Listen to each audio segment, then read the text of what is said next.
กองประชุมฝึกอบรมและการเตรียมความพร้อมก่อนลงเก็บกรรมข้อมูลบทคนครัวหัวข้อวัยหนุ่มบรรทัดฐานการยินยอมการแต่งงานและการอยู่ร่วมกันก่อนวัยอันควรในสาธารณรัฐประชาธิปไตยประชาชนลาวได้จัดขึ้นในตอนเช้าวันที่3พฤษภาคม2026ที่ห้องประชุมของแขวง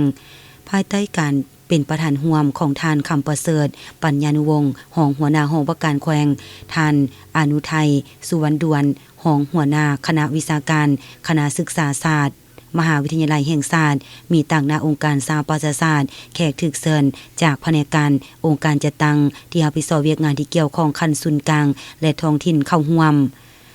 ในวาระดำเนินกองประชุมคณะพิจารณาเวียกงานในด้านต่างๆที่เกี่ยวข้องได้ผลัดเปลี่ยนกันรายงานสภาพรวมโดยย่อในการจะตั้งปฏิบัติเวียกงานในระยะผ่านมา